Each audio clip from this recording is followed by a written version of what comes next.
Hello everyone, मैं अपनी आज की वीडियो में ऋषभ पंत की बैटिंग पे बात करने वाला हूँ। मैंने उनके कुछ शॉट्स को और उनकी कुछ टेक्निक को एनालाइज़ किया है, जो मैं आपके सामने इसको एक्सप्लेन करूँगा। आप में से जो भी ऋषभ पंत को फॉलो करते हैं तो उनके लिए थोड़ा सा इजी रहेगा उनकी टेक्निक को समझने के लिए और उनके शॉट्स वो कैसे खेलते हैं वो समझने के लिए। और मैं वीडियो के एंड में आपको ये भी बताऊँगा कि ऋषभ पंत जब भी लॉफ्टेड शॉट खेलते हैं, आपने देखा होगा वीडियो में, जब भी वो कोई लॉफ्टेड शॉट मारते हैं तो उनका बॉटम एंड छूट जाता है।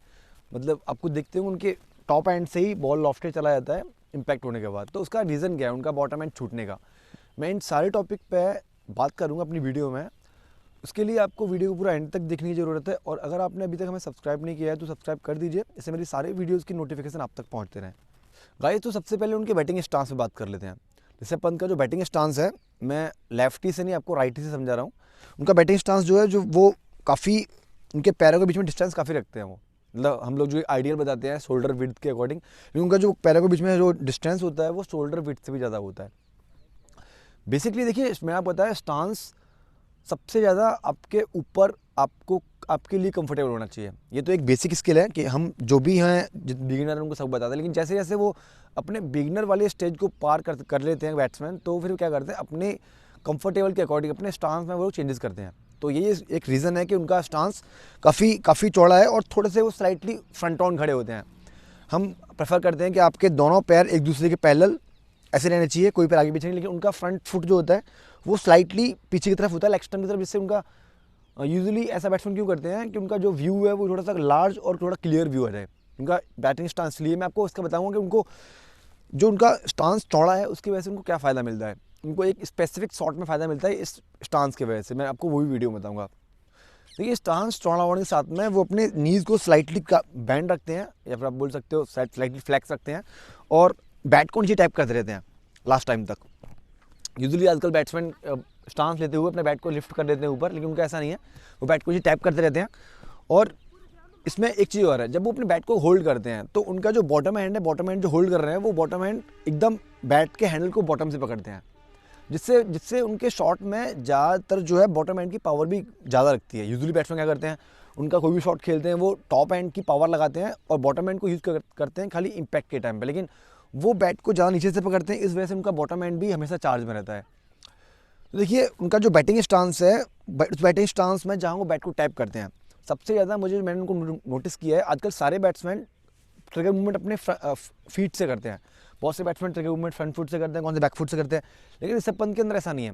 वो क्या करते हैं, वो अपने स्टांस में, उनका स्टांस कुछ ऐसे है, बैट को नीचे टैप करते रहते हैं, ऐसे टैप करते रहते हैं। जैसे ही उनका ट्रिगर मूवमेंट क्या है, वो बैट को नीचे टैप करते हैं। ट्रिगर मूवमेंट में उनका कोई भी मूवमेंट नहीं है, फ्रंट फुट मूवमेंट नहीं करते, बैक फुट नहीं करते, वो ट्रिगर मूवमेंट में अपने बैट को टैप करते हैं। बेसिकली ट्रिगर मूवमेंट करते क्यों बैट्समैन, अपनी बॉडी को फ्रीज पोजीशन से मूवमेंटम की पोजीशन में लाने के लिए। तो उनका मूवमेंटम उनको मिलता है बैट को टैप करने से।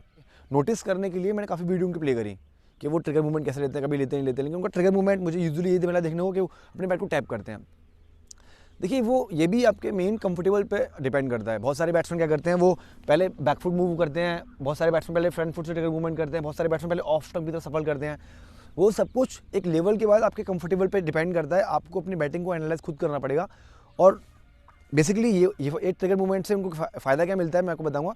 इस ट्रिगर मूवमेंट से उनको फ़ायदा मिलता है कि वो कभी भी शॉट को बहुत जल्दी नहीं खेलेंगे। क्योंकि देखिए क्या होगा, अगर आप बैक फुट को मूव करके ट्रिगर मूवमेंट कर रहे हो या फ्रंट फुट मूव करके ट्रिगर मूवमेंट कर रहे हो, तो फिर यहाँ होता क्या है, आप कभी कभी इस बॉल की स्पीड को मिस जज कर देते हैं। लेकिन इस ट्रिगर मूवमेंट से जो मैंने एनालाइज़ किया है, अब पता नहीं वो क्या एनालाइज करते होंगे, जो मैंने एनालाइज़ किया है, खुद खेल के देखा है, तो इसमें क्या होता है, कभी भी आप बॉल को जल्दी नहीं खेलोगे। इस ट्रिगर मूवमेंट से क्या होता है, आपकी बॉडी रेडी तो है, लेकिन एकदम राइट टाइम पर रेडी होती है, जिससे आप बॉल को एकदम अपने क्लोज टू द बॉडी खेल पाओगे। तो आपको ध्यान रखना, अगर आप उनको ये फॉलो करना चाहते हो तो आपको ये टेक्निक भी फॉलो करनी पड़ेगी। अब बात कर लेते हैं ऋषभ पंत के रन्स के बारे में। उनके रन्स जो सबसे ज़्यादा बनते हैं वो बनते हैं फ्रंट फुट ड्राइव पर और स्वीप और स्लॉग स्वीप पर। तो मैं पहले उनकी फ्रंट फुट ड्राइव की बात कर लेता हूँ। वो फ्रंट फुट ड्राइव दोनों खेलते हैं, अलॉन्ग द ग्राउंड भी खेलते हैं और लॉफ्टेड भी खेलते हैं, लेकिन दोनों ड्राइव को खेलते हुए उनकी टेक्निक थोड़ा डिफरेंट रहती है। वो जब अलॉन्ग द ग्राउंड ड्राइव खेलते हैं तो उनका बेसिकली वो बेसिक टेक्निक को फॉलो करते हैं, जैसा यूजुअली बैट्समैन करते हैं, अपना front foot in the line of on off side of ball और बैट नाइस एंड हाई, और वहाँ से इम्पैक्ट आपके हेड के पास और below the head and inside the front foot too. लेकिन जब वो लॉफ्टेड खेलते हैं तो उनका एकदम पूरा डिफरेंट हो जाता है। मान के चलिए उन्होंने स्टांस से लिया हुआ है और बॉल मिल रहा है उनका ऑप्शन के बाहर। मैं राइटी स्टांस से समझा रहा हूँ आपको एक आइडिया हो जाए। चलो मैं आपको लेफ्टी समझा देता हूँ। देखिए, अगर उन्होंने स्टांस यहाँ लिया हुआ है, उनको अगर बॉल मिल गया कवर ड्राइव को यहाँ पर, तो अगर उनको ये बॉल लॉफ्टेड मारना है तो कभी भी वो बॉल के पास नहीं डालते पैर, वो बॉल पैर अपना ऑफर करेंगे बॉल के स्टम्प के सामने, जिससे उनको अपने हाथों का एक लंबा मोमेंटम, एक लंबा फ्लो के लिए पूरा बॉडी फ्री हो जाए। पैर सामने डालने के बाद फिर वो यहाँ से एक लंबे फ्लो के साथ में बैट फिनिश करते हैं सामने, तब उनका बॉल शॉट लॉफ्टेड जाता है। अभी रिसेंटली आप देखेंगे जब उन्होंने एक शॉट खेला था सामने लॉन्ग ऑफ पर, जब बबुआ पर कैच ड्रॉप हुआ था, वो शॉट आप देखो, आपको पूरा पता लग जाएगा उन्होंने वो ड्राइव कैसे किया था। परफेक्ट हाफ वॉली बॉल था, लेकिन उन्होंने उसको लॉफ्टेड में कैसे कन्वर्ट किया।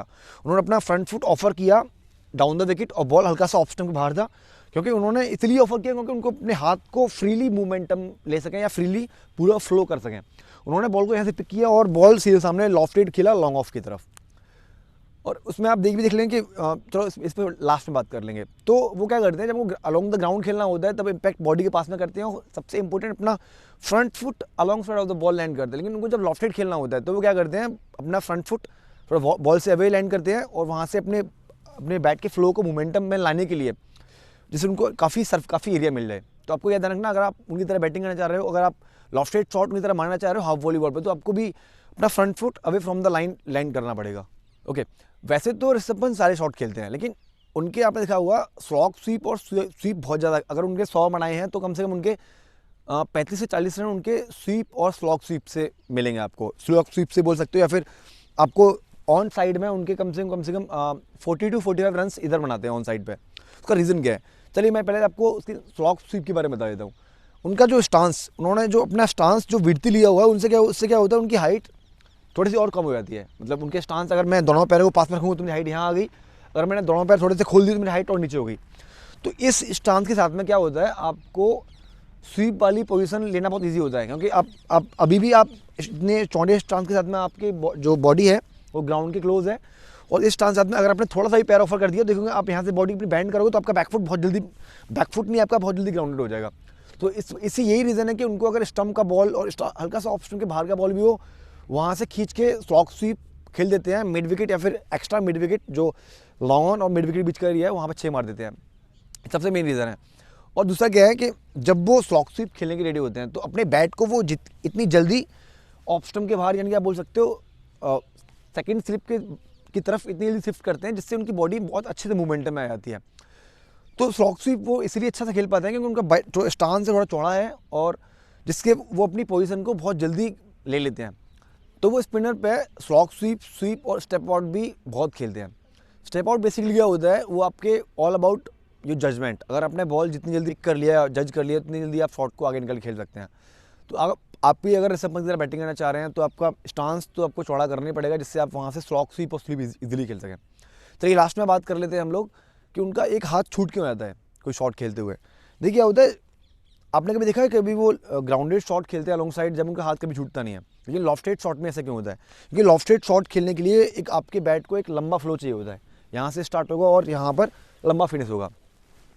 तो बेसिकली क्या करते हैं, तो मेरा जो बैटिंग ग्रिप है वो नॉर्मल है, मैं बैट को बीच से पकड़ रहा हूँ, तो यहाँ से क्या होगा, मेरा बॉटम एंड भी बैट को अलाउ कर रहा है बॉल के पीछे लंबा डिस्टेंस में जाने के लिए। लेकिन अगर मैं यही अपने बॉटम हैंड को एकदम बैट के हैंडल के बॉटम से पकड़ूंगा यहाँ से, और टॉप एंड यहाँ से, तो मैं यहाँ से देखो, अगर मैं यहाँ से बैट को लंबा फ्लो में मारूंगा तो मेरा बॉटम हैंड अलाउ नहीं करेगा मेरे बैट को ज़्यादा लंबा जाने के लिए। तो इसलिए वो क्या करते हैं कि जब वो ज़्यादा फोर्स जनरेट करते हैं, उस फोर्स को मिनिमाइज़ करने के लिए उनका बॉटम हैंड ऑटोमेटिकली ऐसे हवा में छूट जाता है।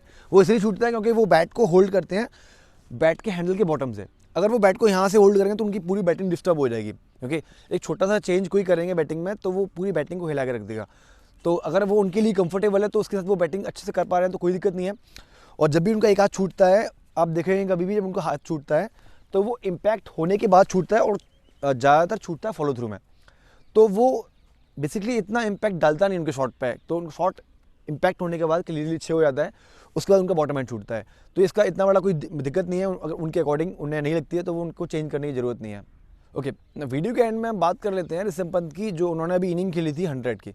देखिए वो अपने गेम को जब भी उन्होंने 100 किए हैं, आप एक बात नोटिस करिए, वो हमेशा अटैकिंग बैटिंग करके किए हैं। उन्होंने कभी ऐसे 100 नहीं किए कि उन्होंने 200, 220 बॉल, 230 बॉल खेली हो तब उन्होंने 100 किए हैं। उन्होंने हमेशा जो रन किए हैं वो किए हैं उन्होंने अटैकिंग बैटिंग करके। कभी 100, 110 बॉलों में 150 बॉलों तक अपने 100 कर देते हैं। उसका रीज़न क्या है, देखिए जब भी कोई बैट्समैन जो कंटिन्यू अपनी फॉर्म में चल रहा होता है, जैसे केएल राहुल है, विराट कोहली हैं और पुजारा भी अपने जब फॉर्म में चल रहे थे। तो आप जब भी किसी बड़ी टीम के अगेंस्ट बैटिंग कर रहे हो, जैसे अफ्रीका, ऑस्ट्रेलिया, न्यूजीलैंड, इंग्लैंड, ये सारी टीम क्या करती हैं, ये पहले से बैट्समैन के ऊपर होमवर्क करके आती हैं। इनके बॉलर्स जो होते हैं बैट्समैन के ऊपर होमवर्क करके आते हैं कि इनके बैट्समैन कहाँ वीक हैं, क्योंकि वो सीरीज़ खेलने से पहले पूरा होमवर्क करते रहते हैं कि इनको कहाँ पे बॉल खिलाना है, इनको आउट कैसे करना है। लेकिन जो बैट्समैन मतलब अभी इन्फॉर्म नहीं है, ठीक है, वो अभी कंटिन्यू रन नहीं बना रहे, तो उन पर वो इतना फोकस नहीं करते हैं। तो इसी का बेनिफिट मिला ऋषभ पंत को। क्या सामने वाली टीम ने विराट कोहली पे होमवर्क किया, पुजारा पे होमवर्क किया, केएल राहुल पे होमवर्क किया। यूजुअली जो बैट्समैन कंटिन्यू रन करते हैं उन पर वो ज़्यादा फोकस करते हैं, लेकिन इसका फ़ायदा उन्हें मिल गया। उन पर भी होमवर्क किया है, लेकिन इतना होमवर्क नहीं किया जितना उन्होंने विराट कोहली पे होमवर्क किया अफ्रीका की टीम ने। तो इसका फ़ायदा उन्हें मिल गया। अभी तक आप देखेंगे कि सबको पता है, अभी जितने भी अच्छी टीमें उन्हें पता है कि विराट कोहली भी ऑफ स्टंप के बाहर कवर ड्राइव खेलते हुए आउट हो रहे हैं। केएल राहुल स्टंप वाली बॉल को जो वो यहाँ पर फ्लिक करने जाते हैं उस पर एलबी भी हो रहे हैं और इस पर कॉट बिहाइंड भी हो रहे हैं। लेकिन ऋषभ पंत की अभी ऐसी कोई मेन कमी ढूंढ नहीं पाई है, क्योंकि उन पर इतना कोई वर्क नहीं कर रहा। यहीं अगर उन्होंने 2-3 100 कंटिन्यू कर दिए तो फिर देखना उनका भी वीडियो एनालाइज लोग करने लगे, उनकी भी कमियाँ निकालने लगे, जिससे बॉलर पहले से उन पर एनालाइज कर लेंगे और उनको आउट करने के लिए प्लानिंग करना स्टार्ट कर देंगे। इस इनिंग में आप देखिए, इस इनिंग में आप ऋषभ पंत ने कुछ सेलेक्टिव बॉलों को हिट किया। जैसे मान लीजिए शॉर्ट पिच बॉल उन्होंने स्टार्ट किया था एक पुल के साथ में। अफ्रीका में ऐसा विकेट चल रहा था, पूरा जो ज़्यादातर विकेट हो रहे थे कॉट बिहाइंड हो रहे थे, और फ्रंट फुट वाली बॉल है वेस्ट साइड से ऊपर रेज करके ज़्यादातर बैट्समैन यहाँ पर कॉट बिहाइंड हो रहे थे। तो उन्होंने अपने आप को ऐसे सेट किया, उन्होंने स्लाइटली अपने आप को फ्रंट ऑन कर दिया।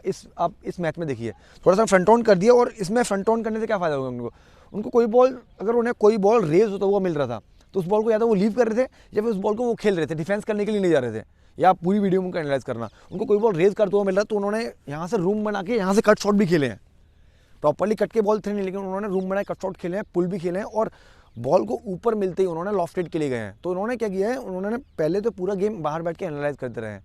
ये भी आप उनका एक प्लस पॉइंट बोल सकते हैं कि उन्होंने, जैसे बाकी बैट्समैन जो गलतियाँ करके आउट हो रहे थे वैसे वो आउट नहीं हुए। उन्होंने एक प्लस पॉइंट उनका ये रहा कि उन्होंने बाहर बैठ के सारी मैच को एनालाइज की, उसके अकॉर्डिंग बैटिंग की। वीडियो के एंड में आप मुझे कमेंट सेक्शन में कमेंट करके बताइए आपका फेवरेट बैट्समैन कौन सा है, जिसमें मैं उसका वीडियो एनालाइज कर लूँ और इससे आपको भी बेनिफिट मिले। आप अपना फेवरेट बॉलर भी बता सकते हो, तो मैं उस पर भी उनका जो भी होगा बेसिक टेक्निक, मेन टेक्निक उनको डिटेल में एक्सप्लेन कर दूँ, इससे आपको हेल्प मिलेगी। आपको आज का टॉपिक कितना अच्छा लगा? अगर आपको कंटिन्यू ऐसे टॉपिक चाहिए तो मुझे वीडियो में कमेंट सेक्शन में कमेंट करके बताइए, जिससे मैं खुद मोटिवेट होता रहूँ आपको ऐसे वीडियोज़, ऐसे टॉपिक देने के लिए। Keep supporting me. Thank you.